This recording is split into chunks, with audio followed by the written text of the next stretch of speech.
Hi, everybody. My name is Kevin Franklin, and I am one of the 8th grade social studies teachers here at Martin Milan Middle School. If you're watching this video, it's because you're checking out one of our video productions of our back to school night. And so I want to try to go through as much as I can here relatively quickly. I don't want to take an incredible amount of time for the video.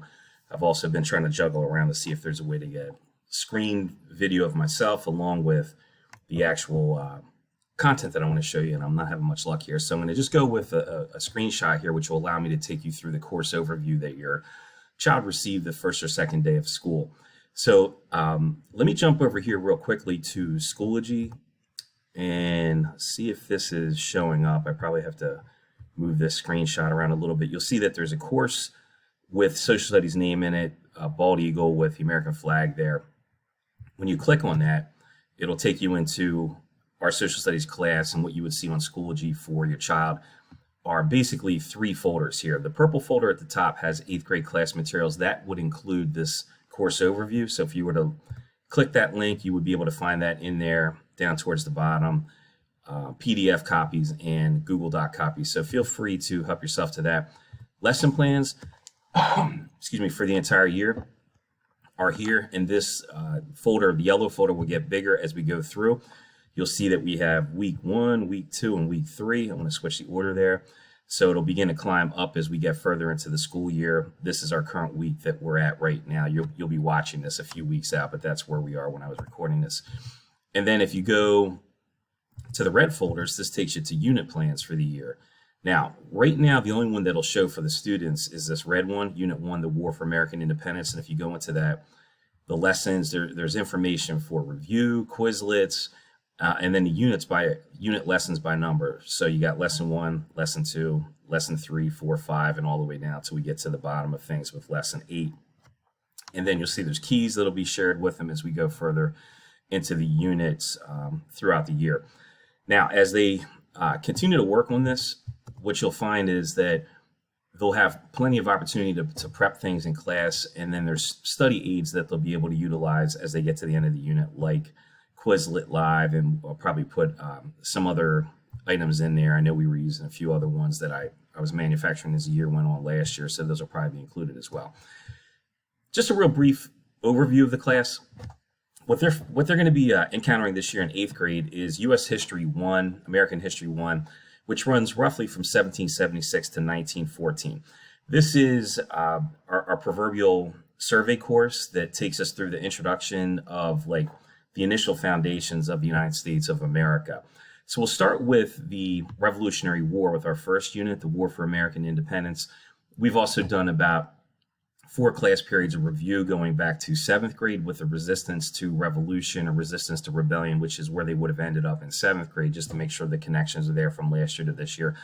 And we'll go up to the eve of World War I, that first decade of the 1900s through the progressives, Teddy Roosevelt, Taft, some of that information that they would find there. And as they get to the high school, they'll pick up with World War I when they have what they call over there American cultures. It might be in the fall semester, it might be in the spring semester, but we'll kind of hand that baton off to them in 9th grade. 7th grade, they actually went through more of what they would call ancient history. I would describe it when I taught it as a Western Civ course, because it would focus on Mesopotamia to Greece and Rome, Dark Ages, Middle Ages, Renaissance, Reformation, and then go straight into that age of exploration, which brings the European contact to the American shores and sort of fuses the worlds of Africa, Europe, and then the Americas together permanently, and then begins the foundations of the colonization over here on our edge of the Atlantic rather than the European side of it.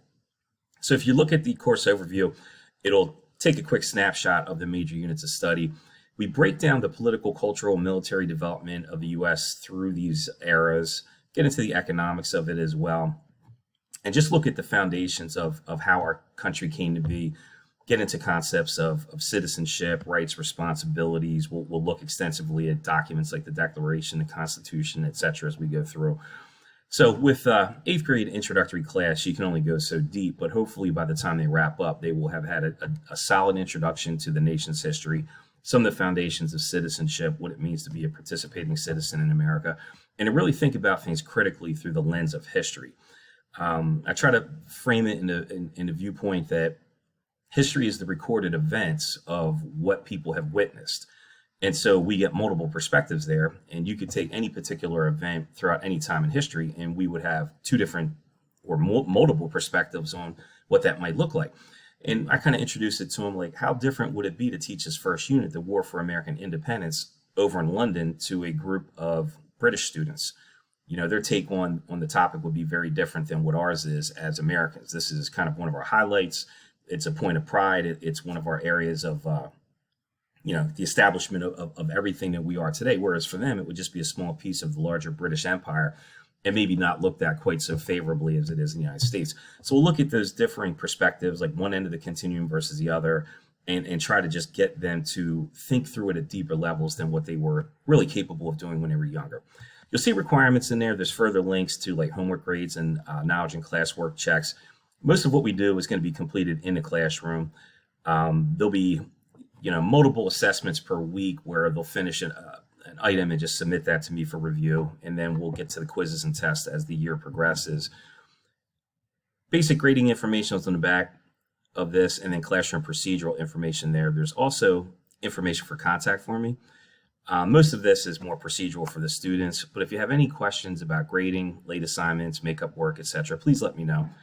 Fully charged Chromebooks is critical, but that's basically it for what they're going to encounter here in 8th grade. So let me know if you have any questions at all. We'd love to see you on Parents' Night in person, or get in touch some other way. Thank you so much. Hope your student has a great year.